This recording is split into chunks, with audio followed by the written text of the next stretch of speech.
Buenos días, Dios les bendiga a todos. Es un placer estar nuevamente aquí con ustedes, pueblo bendecido de Dios. Dios es bueno, amén, Dios es bueno. Hoy vamos a ver un tema, ya sabes de qué, ¿verdad? Escatología. Escatología, yo voy a compartir escatología hasta que el pastor me corra o Dios me llame a cuentas o Cristo venga.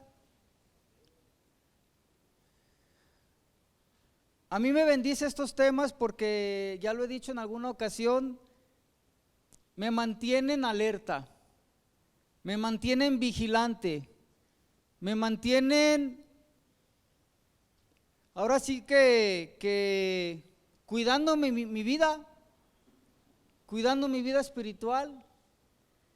Veremos escatología, es nuestra sesión 83, el título: 80,000 argumentos del por qué la iglesia no pasará por los 7 años de la tribulación. Voy a intentar dar otros 4 o 5 argumentos el día de ahora. Hoy más que nunca, tú y yo debemos de estar conscientes de que Cristo viene en cualquier momento. En cualquier momento, amado mío, Cristo viene. En cualquier momento. Tú y yo podemos ver, esto no es, vamos para 8 años ya, para el próximo mes, 8 años de estar con conferencias de escatología. Y hoy más que nunca, quizá cuando empecé hace 7, 8 años, 5 años, se veía como, pues sí, pero hoy más que nunca estamos viendo todo lo que te he estado compartiendo. Las élites. Ahora sí, muchos ya creen en la élite, ¿verdad? Porque luego de repente se oía como raro esos temas, pues ahí están, ¿verdad? La élite está preparando el camino para la manifestación del anticristo. La importancia de este tema, de que la iglesia no pasa por la tribulación, es porque Jesucristo aparecerá antes que el anticristo.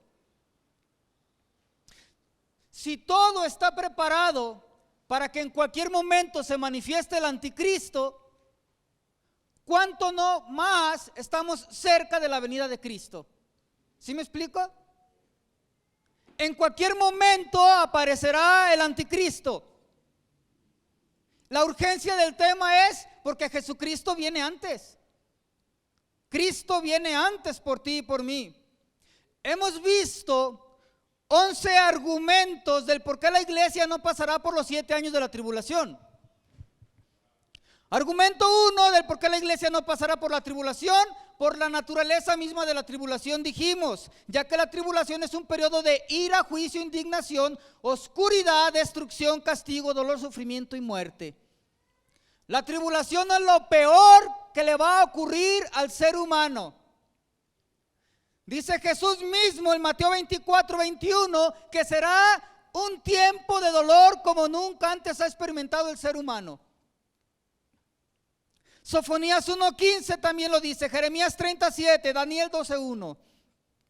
Serán 7 años de dolor y sufrimiento en esta tierra, 21 juicios sobre la tierra, divididos en 3 grupos: 7 sellos, 7 trompetas, 7 copas. Los primeros 7 sellos se le conoce como la tribulación. Las siguientes 7 trompetas, la gran tribulación. Y las últimas 7 copas es la ira de Dios. Los juicios serán derramados y cada vez será peor uno tras otro. El siguiente será peor que el anterior. Y el siguiente peor que el anterior. A tal grado que los sellos es terrible.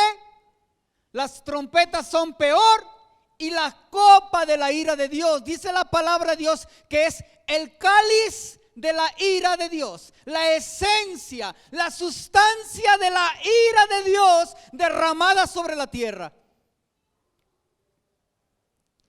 Argumento 2: el propósito mismo de la tribulación impide que la iglesia pase por ella.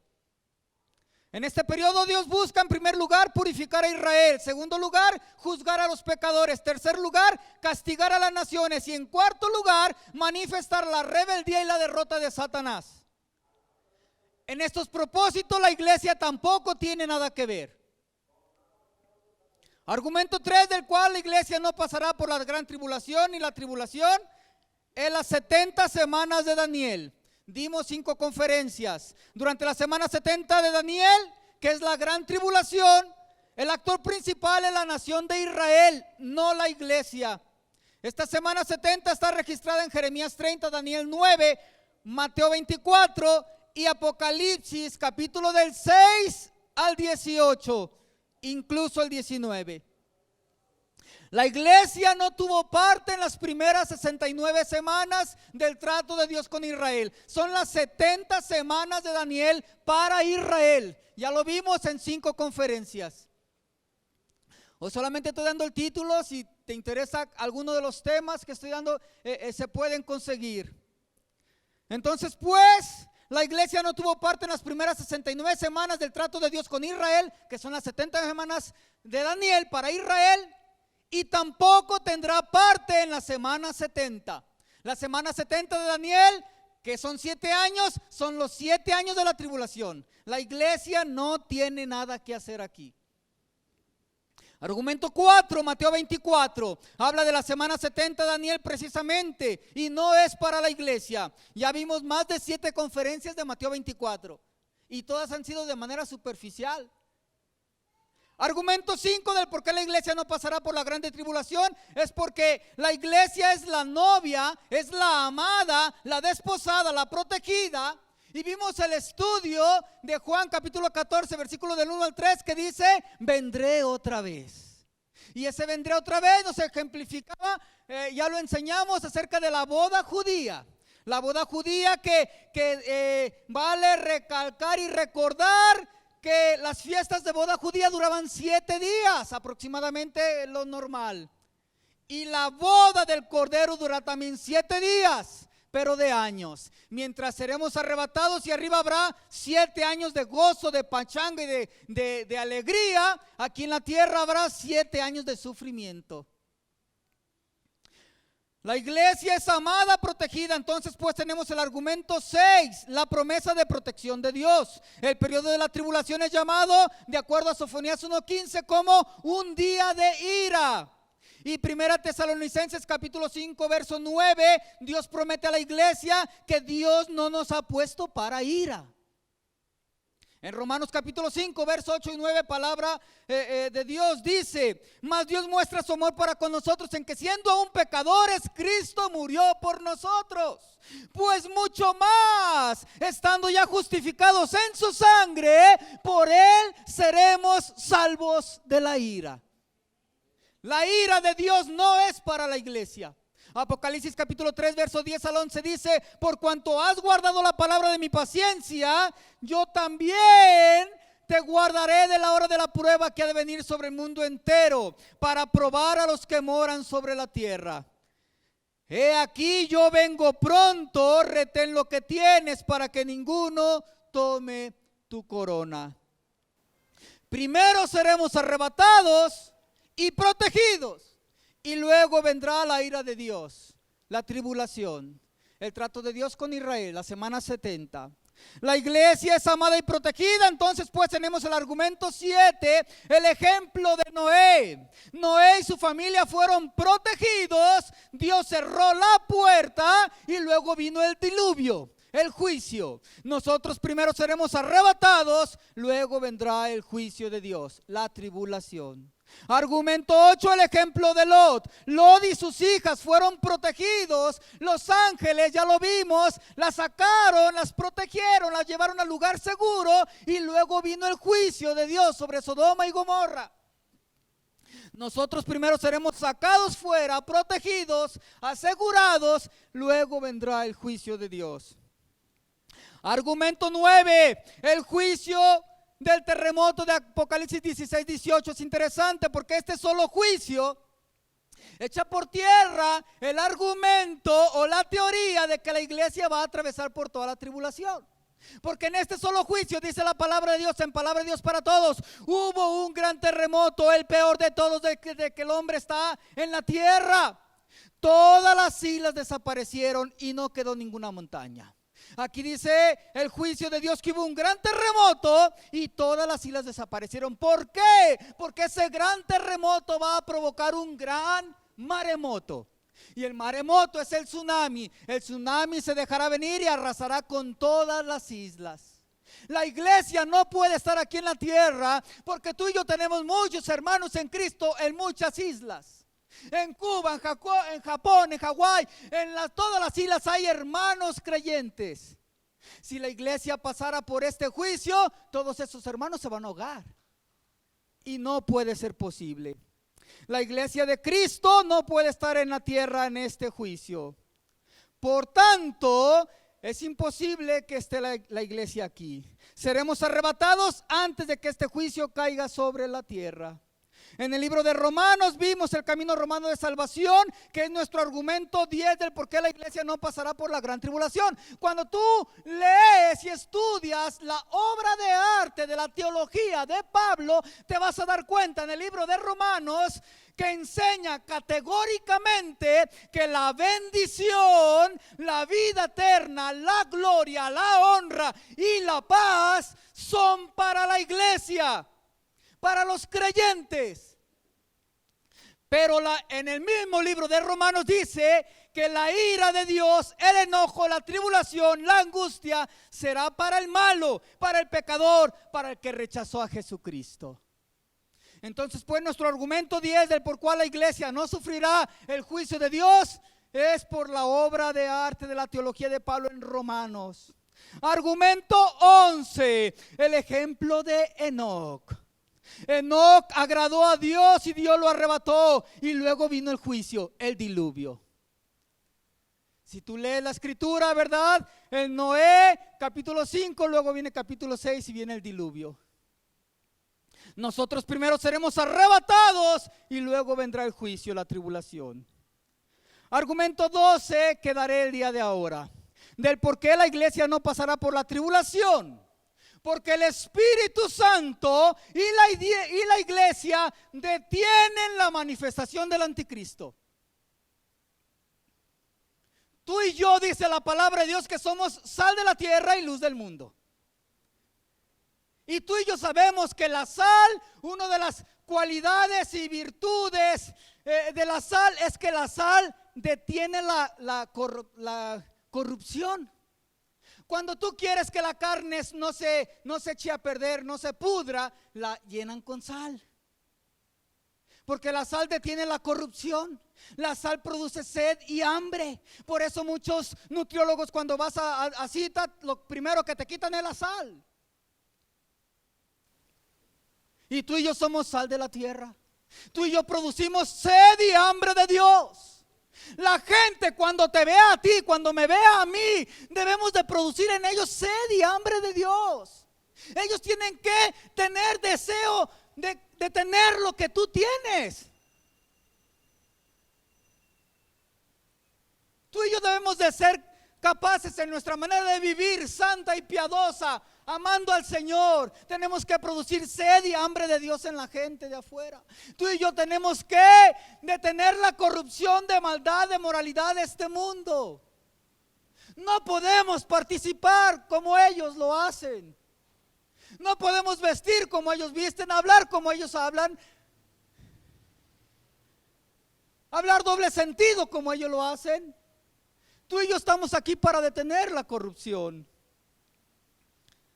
En 1 Tesalonicenses capítulo 4 y capítulo 5, el apóstol Pablo, ya lo vimos en otras sesiones, el apóstol Pablo está hablando a la iglesia de Tesalónica y les está diciendo: no quiero que se entristezcan como aquellos que no tienen esperanza. Jesucristo viene, dice el apóstol Pablo, capítulo 4 y capítulo 5. Cristo viene por ti y por mí. Los muertos en Cristo resucitarán primero, luego nosotros los que estamos vivos seremos arrebatados juntamente con ellos y nos iremos a la patria celestial. Y eso enseña Pablo en el capítulo 4, en el capítulo 5, acerca del arrebatamiento de la iglesia. Y también enseñó que una vez que la iglesia es arrebatada, sacada de este planeta Tierra, la sal se va, lo que detiene la corrupción total de este mundo, que somos tú y yo, una vez que somos quitados, se va a soltar la maldad completamente en este planeta Tierra. Y se va a manifestar el anticristo. Y no habrá quien lo detenga. En este momento quien está reteniéndolo, quien está reteniendo la obra de Satanás, eres tú y soy yo. Con la ayuda, el poder y la unción del Espíritu Santo. La iglesia está deteniendo la obra del diablo. Y cuando la iglesia parta, vendrá sobre la tierra la tribulación, la ira de Dios, los juicios de Dios. Y el diablo se manifestará. Cuando la iglesia de Tesalónica enfrentó grandes problemas, algunos comenzaron a enseñar que el día del Señor, que la tribulación ya había llegado. Y Pablo se vio obligado a escribir una segunda carta donde les corrigió que todavía no había venido Cristo.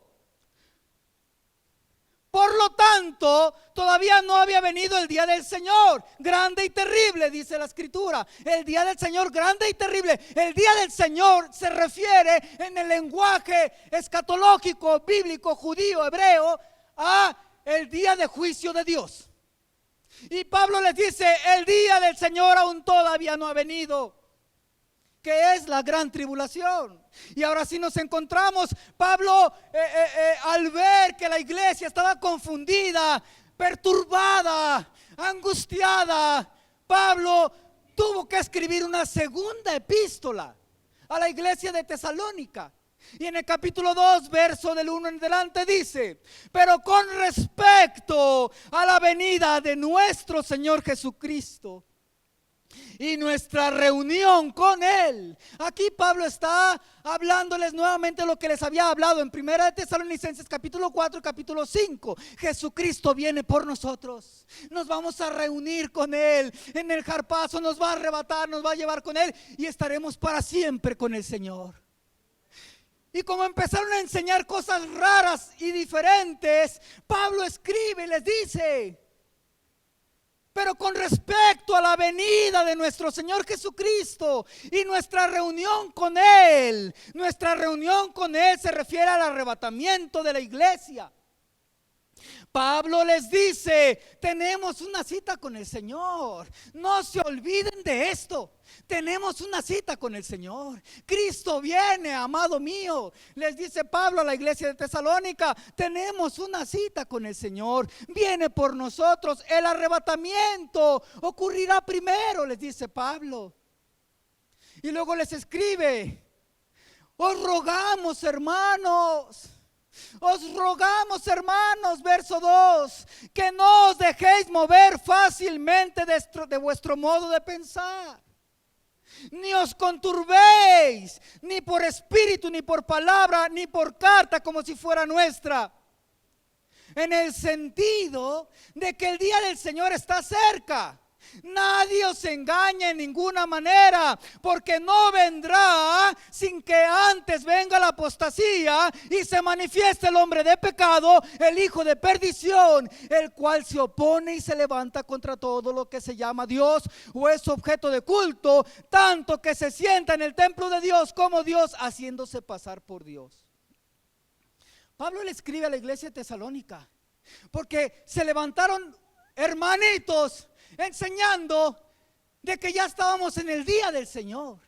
Y el día del Señor es la tribulación, los juicios de Dios. Es el día terrible y grande de Dios sobre la tierra.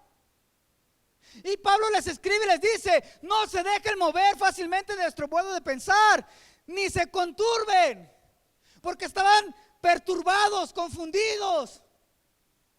Porque decía a la iglesia de Tesalónica: si en verdad ya está el día del Señor, entonces estamos en la tribulación. Y si ya estamos en la tribulación, entonces nos perdimos del arrebatamiento. Nos quedamos. Y Pablo corrige eso y dice: no, no se dejen engañar fácilmente de vuestro modo de pensar, ni se conturben, ni por espíritu, ni por palabra, ni por carta, como si fuera nuestra, en el sentido de que el día del Señor está cerca. El día del Señor se refiere a la tribulación, al día del juicio de Dios. No se refiere al arrebatamiento. Pablo les dice, tenemos una cita con Dios. Cristo viene por nosotros. No se dejen engañar. El día del Señor, porque ellos creían, nos quedamos.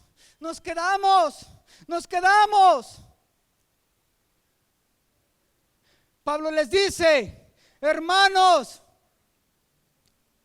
tenemos una cita con Jesús. Primero vendrá el arrebatamiento, luego la apostasía, y se manifestará el anticristo, y vendrá el día del Señor, la gran tribulación. Pablo les dijo, no se conturben, no se perturben, no se alteren, no estén en pánico. Porque algunos estaban perturbados y dijeron, ya nos quedamos. Y Pablo corrige eso. Y aquí hay una verdad. Quieras o no, lo que creemos, repito, lo que creemos termina afectando nuestra manera de vivir. Escucha esto. Lo que creemos termina afectando nuestra manera de vivir.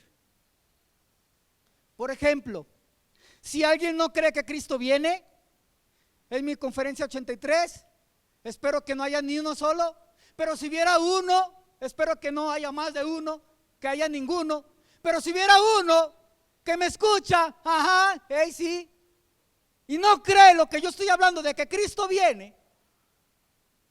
Si alguien no cree que Cristo viene pronto, si alguien no cree que viene Cristo por una iglesia santa, que viene por una novia preparada, que viene por una novia que está velando, orando, que tiene su lámpara y que tiene aceite, como las vírgenes prudentes, pues posiblemente no le va a importar portarse bien y guardarse del mundo. Pero si alguien cree que Cristo viene pronto, estará buscando de Dios constantemente, incansablemente, en todo momento, velando y orando, portándose bien, ¿sí o no? Lo que creemos termina afectando nuestra manera de vivir, cómo nos comportamos. Te pongo un ejemplo actual de este preciso momento. Si alguien aquí no cree en la pandemia, tú los ves luego. Si alguien no cree en la pandemia, los ves en la calle, sin cubrebocas, para allá y para acá, valiéndoles todo. Aquí te pones, si no, no te dejamos entrar. Pero si alguien no cree en el bicho, sea chino o sea gringo, no se cuida. ¿Sí me explico? ¿Sí me expliqué? Lo que creemos determina la manera en cómo nos comportamos. Si tú no crees que Cristo viene, posiblemente te va a valer y te vas a portar mal. Si alguien de allá afuera no cree que hay cielo y que hay infierno, que hay Dios y que hay diablo, ahí está la consecuencia de cómo viven. De cómo viven. Segunda Tesalonicenses capítulo 2, versos 7 y 8, dice Pablo, porque ya está en acción el misterio de la iniquidad, solo que hay quien al presente lo detiene, hasta que él a su vez se ha quitado del medio, y entonces se manifestará aquel inicuo. Aquel inicuo, dice el verso 3, que es el anticristo. El verso 3 dice, nadie os engañe en ninguna manera, porque no vendrá sin que antes venga la apostasía y se manifieste el hombre de pecado, el hijo de perdición. Se refiere al anticristo. Se refiere al anticristo, porque ya está en acción el misterio de la iniquidad, solo que hay quien al presente lo detiene, hasta que él a su vez se ha quitado del medio, y entonces se manifestará aquel inicuo. El Espíritu Santo está deteniendo la obra de Satanás, la obra de manifestación del anticristo junto con la iglesia. Una vez que la iglesia es quitada y el Espíritu Santo parte con nosotros, entonces se soltará horriblemente aquí la tribulación. El anticristo se manifestará cuando aquel que lo detiene se ha quitado de su camino. El anticristo es el hombre de pecado y es el Espíritu Santo que mora en la iglesia quien lo detiene. Somos luz del mundo, sal de la tierra. Esta posición teológica era enseñada por muchos en la iglesia primitiva, en la iglesia temprana, incluyendo a Teodoreto de Ciro, Teodoro de Antioquía y Crisóstomo. Crisóstomo, muy conocido por muchos estudiosos de la Escritura. Solo el Espíritu Santo tiene el poder para detener la aparición y manifestación del anticristo. El poder del Espíritu Santo. Si el Espíritu Santo es quien lo detiene, escucha esto, si el Espíritu Santo es quien detiene la obra del diablo y es necesario que el Espíritu Santo sea quitado porque es el que detiene la manifestación del anticristo, entonces este es un argumento fuerte a favor del arrebatamiento antes de la tribulación. Porque tú y yo estamos deteniendo, tú y yo estamos hablando y publicando que es pecado el homosexualismo, la fornicación, el adulterio, el aborto. Y quieren estar a nivel mundial censurando a los predicadores de que no hablen en contra de eso. Si sabes eso, ¿verdad? Quieren callarnos. Pero tú y yo como iglesia de Cristo estamos proclamando que eso es pecado, que a Dios no le agrada. Una vez que somos quitados porque somos los que los incomodamos, el anticristo se va a soltar. Cuando la iglesia sea arrebatada, el Espíritu Santo se va con ella. Una vez que esto ocurra, el anticristo tomará el poder. El día del Señor terrible, que es la tribulación, no tiene ninguna relación con la iglesia. Créanme, yo no querría estar aquí en la tierra cuando el diablo tenga el control. Debemos estar preparados, orando, velando, amando a Dios sobre todas las cosas. Cantamos hace rato, te amo más que a mi vida, te amo más que a mi vida. Y yo cada que se entona ese canto aquí, sufro. Porque yo sé que en mi vida no es cierto. En mi vida. Te amo más que a mi vida. Yo quiero amar a Dios más que a mi vida. Es mi meta, es mi deseo. Pero hay mucha gente que canta, te amo más que a mi vida, te amo, y es pura mentira. ¿Sí me explico? Nuestra meta como hijos de Dios, como amados de Dios, es que amemos a Dios en verdad, más que a nuestra vida. Y por eso te dije, lo digo por mí, para que nadie se me ofenda.